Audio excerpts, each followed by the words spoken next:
Hi everyone, welcome to this week's Country of the Week.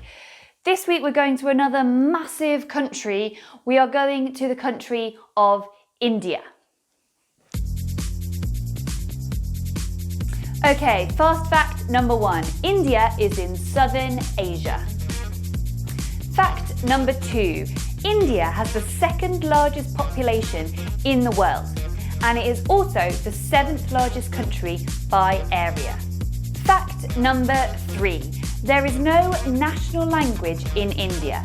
2 official languages are Hindi and English, but each state or territory then has its own other official languages. Fact number 4. The capital of India is New Delhi. And finally, fact number 5. The flag of India looks like this.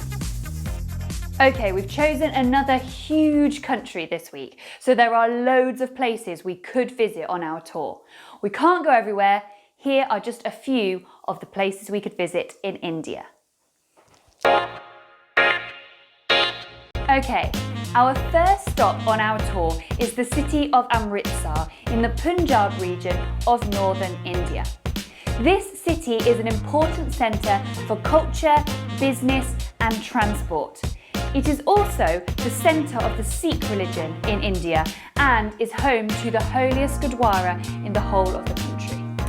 Okay, we're going to head south and east to the capital city, New Delhi. New Delhi is sometimes just called Delhi, but the two places are not exactly the same.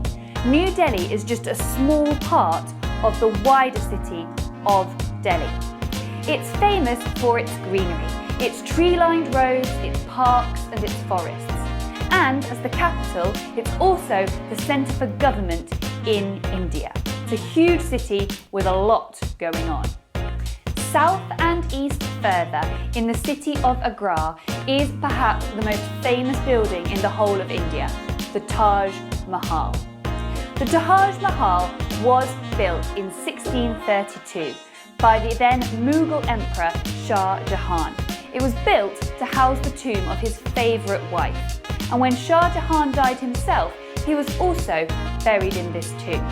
Today, it's a very popular place with tourists who like to wander the beautiful gardens and stare and photograph at these impressive marble buildings.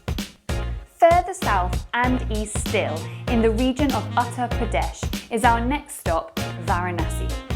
Varanasi is an industrial centre, famous for its muslin and silk production, as well as its ivory works and other industrial areas. It's also known as one of the spiritual capitals of India. Buddha is said to have founded Buddhism here in 528 BCE, and today it's a spiritual centre for Hindus who regularly come to bathe in the river Ganges waters and perform funeral rites. Did you know, in this city there are around 2,000 temples? The northern part of India is fringed with the Himalaya mountains, and in the far northeasterly tip of the country is our next stop, Darjeeling, which sits in the shadow of some of the highest peaks. Darjeeling was a favourite summer holiday destination for officials from the British Empire when India was part of the British Empire. Today, it's known for being the end of a famous mountain railway line called the Darjeeling Express, and also as a particularly good place for growing tea. We will now travel through the state of Odisha down the east coast of India until we reach Periyar National Park. This national park is in a mountainous region of a state called Kerala, and it is home to some of the country's endangered species, including tigers and lots of elephants. All right, we're going to continue now, this time up the west coast of India, until we reach the beautiful state of Goa. Goa is well known for its tropical spice plantations, as well as being very popular as a holiday destination because of its stunning beaches where you can relax in the sun, the sea and the sand. Our final stop on our tour of India is the mega city of Mumbai. Mumbai is the largest city in the whole of India, and it's famous for many things, including the Gateway of India stone archway that stands in the harbour, the ancient cave temples that are dedicated to the Hindu god Shiva, as well as many other famous buildings and tourist attractions all over the city.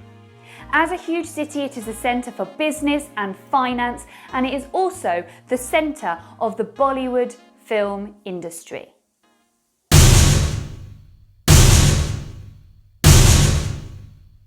Hello there, Mr. Sawyer here. The history expert.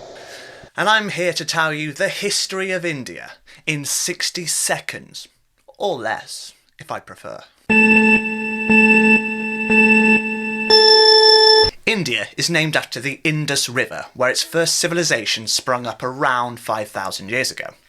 One early Indian civilization were the Aryans, who spoke a language called Sanskrit, from which Hindi and Urdu evolved. The history of India cannot be separated from the history of the religions founded there. Hinduism was the earliest of these, and its oldest known scriptures date from around 1500 BCE.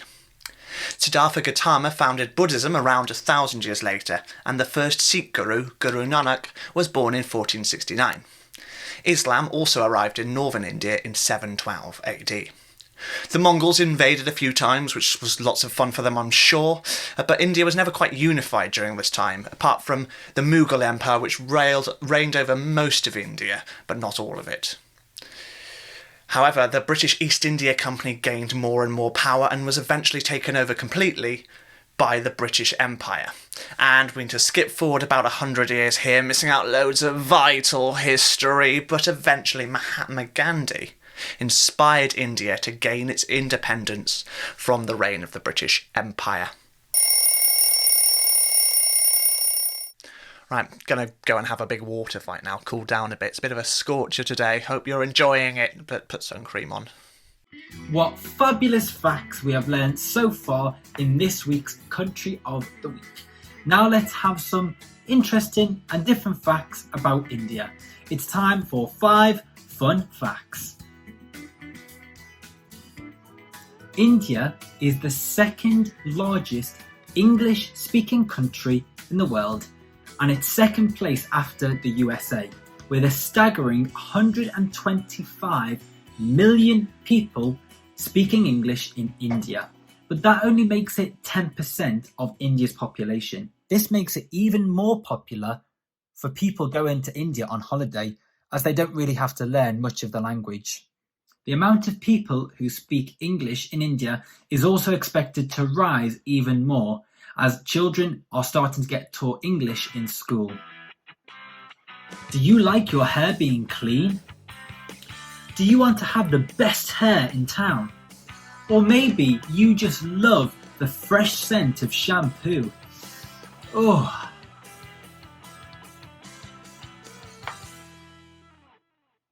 What was all that about?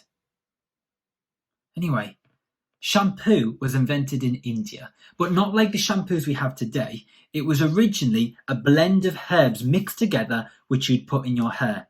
And the word shampoo comes from the Sanskrit word champu, which means to massage. Speaking of massages, there's a spa in India which is designed just for elephants. Elephants go to the spa, they can have nice warm baths, they can have a massage, and they get spoilt with lots of different types of food as well. This is called the Panuthor Kotta Elephant Yard Rejuvenation Centre in Kerala. Tell you what, elephants get treated better than me. I wish I was an elephant in the Panuthor Kotta Elephant Yard Rejuvenation Centre in Kerala. India has the largest amount of vegetarian people in the world.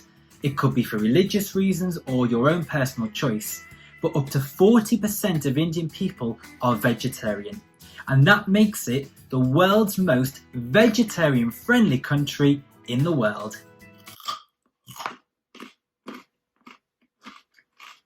Why did you just eat a carrot? What do you mean? You just ate a carrot on camera. It looked a bit strange. Yeah, but I was showing it it was a vegetarian country. It's a vegetable, a carrot. That's why- Yeah, but it still looks a bit weird. All right. Do you want it instead then? Absolutely not. No? Okay.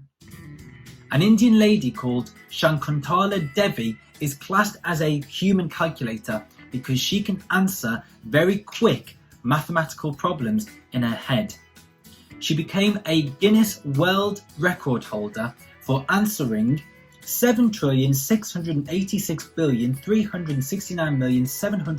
7,686,369,774,870 multiplied by 2,465,099,745,779 correctly, and she gave the correct answer in only 28 seconds. Here is a clip of Shakuntala working out a very complex mathematical problem.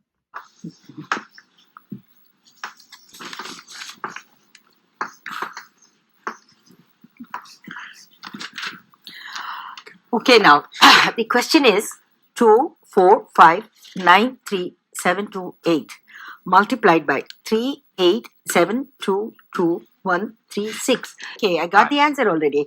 The answer is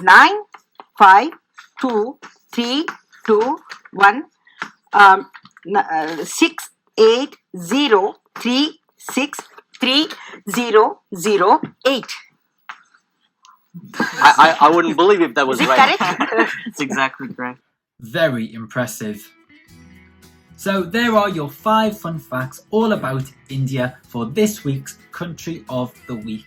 I hope you've learned some new facts that you might have not already known, and I'll see you next time.